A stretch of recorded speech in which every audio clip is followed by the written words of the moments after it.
अस्सलाम वालेकुम। कैसे हैं आप सब? उम्मीद करता हूँ खैरियत से होंगे। आज का हमारा टॉपिक है शख्सियत परस्ती। शख्सियत परस्ती दीनी पॉइंट ऑफ व्यू से भी, बीइंग अ मुस्लिम, और नॉन मुस्लिम, शख्सियत परस्ती हमें नुकसान ही देती है। आप किसी भी एंगल से इसको इवेलुएट कर सकते हैं। शख्सियत परस्ती आपकी ज़िंदगी में आपको नुकसान के अलावा कोई एडवांटेज नहीं देगी। अब हम पाकिस्तान की बात करते हैं, मुस्लिम कम्युनिटी की बात करते हैं, बिकॉज अल्हम्दुलिल्लाह वी आर मुस्लिम और हम पाकिस्तानी हैं।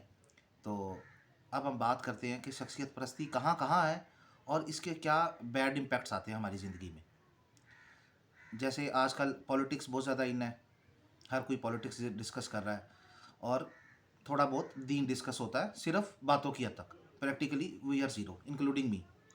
तो सबसे पहले इस वीडियो का मकसद है कि अल्लाह पाक मुझे हदायत दे, मेरे बीवी बच्चों को हदायत दे, मेरे ख़ानदान में मेरे बहन भाइयों को हदायत दे, क्योंकि मैं अपनी हदायत का सबसे पहले तलबगार हूँ। ठीक है, अपने बीवी बच्चों की हदायत का सबसे पहले तलबगार हूँ, क्योंकि बीइंग अ मुस्लिम मेरे लिए ये ज़रूरी है कि मैं अपनी हदायत अल्लाह से मांगूँ कि या अल्लाह पाक मुझे हदायत दे, मेरी बीवी बच्चों को हदायत दे। क्योंकि दीन घर से शुरू होता है, पहले अपनी ज़ात को इंक्लूड करता है इंसान, फिर अपने घर से शुरू करता है। तो अल्लाह पाक हदायत कामिल दे पूरी उम्मत मुस्लिमा को भी। अच्छा, अब हम डिस्कस ये कर रहे हैं कि शख्सियत परस्ती क्या है। अब हम दीनी रूह से आते हैं। चलें जी। थॉट ऑफ देवबंदी हनफी। ये देवबंदी हनफी जो हैं ये इमाम अबू हनीफ़ा के पैरोकार हैं। अब इधर देखते हैं कि शख्सियत परस्ती क्या आपको डिसएडवांटेजेस देता है। For the sake of argument के आप जो हैं वो एक देवबंदी मदरसे के अंदर आपकी जो है वो स्टडी स्टार्ट हुई। आपने 5 क्लास या 4 क्लास जितनी भी स्टडी आपने की स्कूल में, उसके बाद आपका मदरसे में एडमिशन हो गया। बहुत दफ़ा ऐसा होता है, बहुत केसेस ऐसे हैं कि जिसमें आप स्कूल जाते नहीं हैं, डायरेक्ट मदरसे में अपॉइंट हो जाते हो। तो आपने वहाँ से स्टडी स्टार्ट की। अब क्या हुआ, आप एक बॉक्स के अंदर बंद हो गए। वो बॉक्स क्या है? वो बॉक्स है हज़रत इमाम अबू हनीफ़ा रहमतुल्लाह अलैह, अल्लाह पाक उनके दर्जात बुलंद फरमाए, उनके सगीरा कबीरा गुनाहों को माफ़ फरमाए। उनकी जो तालीमात थी उसको थोड़ा सा मैनिपुलेट किया गया। आप इसको स्टडी कर सकते हैं। अब क्या हुआ कि वो जो मौलवियों ने जो दीन दिया, उस बच्चे के लिए सिर्फ वही हुज्जत है, वो उससे बाहर जा ही नहीं सकता, क्योंकि वो उसको उसकी ग्रोथ ही उस इन्वायरमेंट के अंदर हुई। आप देखें, आप किसी लिबरल को ना जब दीन की दावत देंगे ना, तो उसको इजीली आप कुरान की कोई वर्स सुनाएंगे, ही शी विल एक्सेप्ट।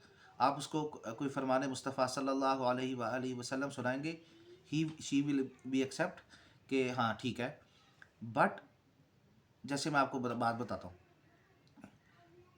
इमाम अबू हनीफ़ा के जो हैं ये स्टूडेंट्स, उन्होंने उनकी तरफ से एक इंजीनियर अली मिर्ज़ा साहब एक बात करते हैं कि अशरफ अली रसूलुल्लाह नाउज़ुबिल्लाह मिन ज़ालिक। तो फिर वो चिश्ती रसूलुल्लाह का भी जिक्र करते हैं इंजीनियर साहब। तो मैं इंजीनियर साहब का कोई स्टूडेंट नहीं हूँ, मैं इंजीनियर साहब का कोई उनका डिफेंस करने नहीं आया उनको, पर हकीकत है मैंने इसको देखा। अच्छा, अब क्या है, आप एक देव जैसे वो बात कर की उन्होंने कि आप देवबंदी के आगे जाके बताएंगे ना चिश्ती रसूलुल्लाह शिरक है। आप जब देवबंदी को कहेंगे ना अशरफ अली रसूलुल्लाह, तो सर वो कहेगा मैं मौलवी से पूछ के बताता हूँ। ठीक हो गया? ये है शख्सियत परस्ती, सिंपल क्लियर सेम। अब क्या है, हमने अपने उस्तादों की तालीमात के बाहर जाना ही नहीं, हम उनसे बात करेंगे। आप देखें, देवबंदियों की बात कर रहे हैं, अहले हदीसों की बात कर रहे हैं, आप बरेलवियों की बात कर रहे हैं, आप शियों की बात कर रहे हैं, आप उनसे कोई भी उनके कोर्स के अगेंस्ट कोई सवाल पूछेंगे, वह नहीं नहीं ऐसा नहीं ऐसा नहीं, मैं तनु कह रहा है, मैनू पता है, तनु नहीं पता, तनु की पता, मैं तेरा टीचर हाँ। ये वाला बिहेवियर आ जाता है। ठीक है, जैसे मैंने एक कारी साहब से पूछा कोई सवाल ना, तो वो मुझे जानते थे तो मैंने उनसे कहा कोई ना डिफरेंट सवाल था, मैं वो करना नहीं चाहता क्योंकि वो सुनने वालों में कहीं वो जानने वाले हों, तो वो डरता नहीं हूँ मैं किसी से, अल्हम्दुलिल्लाह अल्लाह पाक की ज़ात से डरता हूँ और अल्लाह पाक मुझे ऐसे ही रखे। तो मैंने उनसे जब रेफरेंस मांगा ना, उन्होंने मुझे कोई कोट की हदीस, तो उन्होंने मैंने उनसे रेफरेंस मांगा, तो उन्होंने मुझे आगे से कहा मैं कह रहा हूँ ना, मैंने कहा आप झूठ बोल सकते हैं।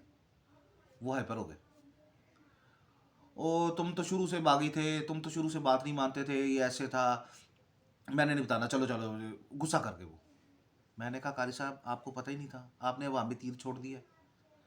ठीक है ना, हवा में तीर छोड़ेगी, ये पाकिस्तानी अवाम के अंदर हवा में तीर छोड़ने वाला आंसर बहुत ज़्यादा है। ਕਿਸੇ ਗੱਲ ਦਾ ਨਹੀਂ ਪਤਾ, ਪਰ ਆ ਕੇ ਨਾ ਲੁੱਚ ਤੁੰਨ ਕੇ जी हवा च तीर छट के अल्लाह ला ला ला ला ला साड़ी मान लो, साड़ी मान लो। क्यों मान लीजिए पाए? जब दीन की बात कर रहे हैं तो आपको एविडेंस देना है ना। अच्छा, अब आ जाए, ये हमारी होगी सेम बरेलवियों के साथ ऐसे है।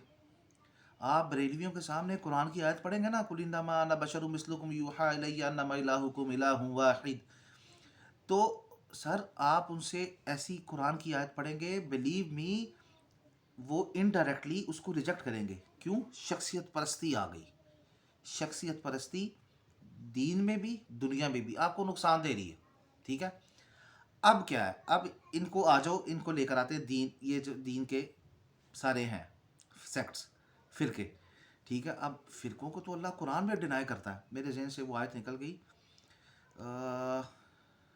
इन्नल्लज़ीना तफ़र्रक़ू वख्तलफ़ू मिन बअदि मा जाअहुमुल बय्यिनात। ठीक है, ये आ गई। एक और भी है बड़ी ज़बरदस्त, मेरे जहन में नहीं है इस वक्त। अच्छा, बहरहाल अब इन सेक्ट्स को लें, अहले हदीस, अहले तशी, देवबंदी और बरेलवी। हालांकि देवबंदी और बरेलवी जो है ये हनफी हैं। ये दोनों इमाम अबू हनीफा को पैमान, इमाम अबू हनीफा रज़ी अल्लाह तआला अन्हु या अलैहिस्सलाम या जिस तरह भी रहमतुल्लाह, मैं चाहता हूँ कि मेरी कोई बात सुन ले, ये उनके पैरोकार और आपस में इख्तलाफात देख लें। अब क्या है, जब ये दुनिया में आते हैं तो दुनिया में इनको कहें मैं चैलेंज करता हूँ, मैं चैलेंज करता हूँ, ये सिर्फ इनकी जहन फंसा हुआ है अपने मसलक को लेके। इनको कहें अपनी दुकान के बाहर एक देवबंदी हनफी अपने कारोबार, दुकान, बिजनेस या कोई ऑनलाइन ई कॉमर्स प्लेटफॉर्म चला रहे हैं, इंपोर्ट एक्सपोर्ट करते हैं, इनको कहें लिखें कि हम देवबंदी हनफी के अलावा कारोबार नहीं करेंगे, नहीं लिखेंगे। मैं लिख के देता हूँ, नहीं करेंगे ये। क्यों? सर पैसा, माल, दौलत चाहिए जी, सबको चाहिए, कोई नहीं करेगा। सेम अहले तशी नहीं करेगा, सेम बरेलवी नहीं करेगा, सेम अहले हदीस भी नहीं करेगा। अहले हदीस को क्या लिख के लगा? तेरी नज़र में वो काफर है, ठीक है ना, मुशरिक है, तो लिख। नहीं लिखेगा। अहले तशी को कहा भाई लिख कि मैंने सुन्नी के साथ कारोबार नहीं करना, नहीं करेगा। क्यों? पैसे आ रहे हैं भाजन, पैसों पे आके सारा सेक्ट साइड पे हो गया, सारा दीन साइड पे हो गया। ठीक है, आगे मुर्तद भी बैठा होगा ना, मुर्तद बैठा होगा, गुस्ताखे रसूल होगा सल्लल्लाहु अलैहि वसल्लम, नाउजुबिल्लाह, सर ये उसके साथ भी कारोबार करेंगे। ठीक है, कोई मजायका नहीं है।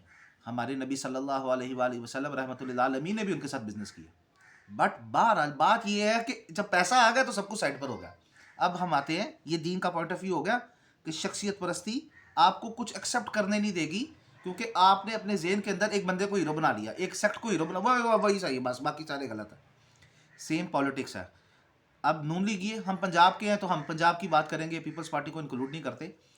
अब नून लीग है, वो नून लीग को, उसने नून लीग की गलत बात को वो अंदर आने ही नहीं देता।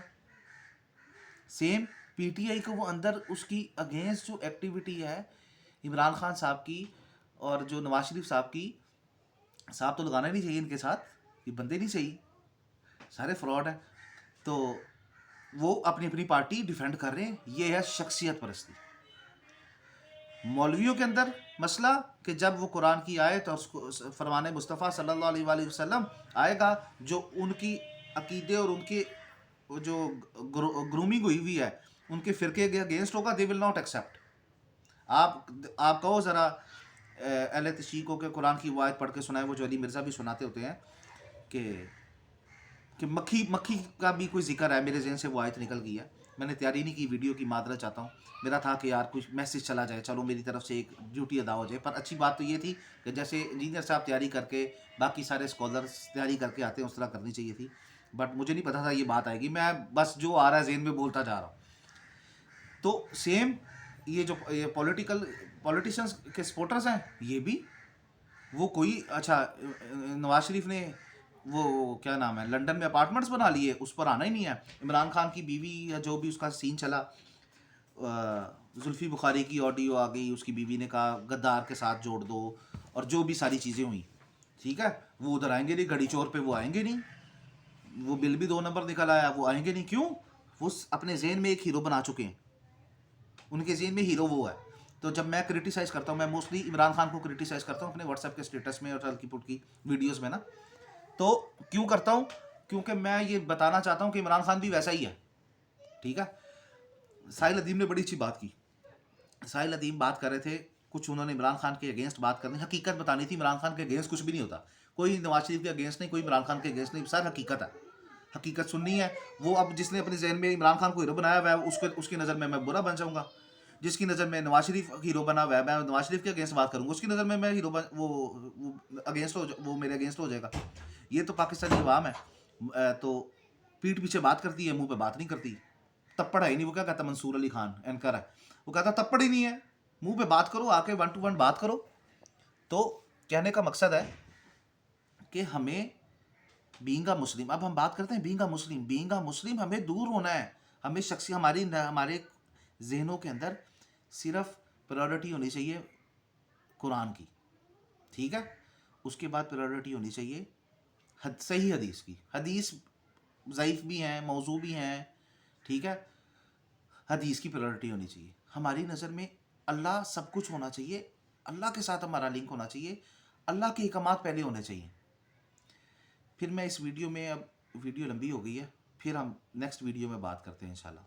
थैंक यू, अस्सलाम वालेकुम।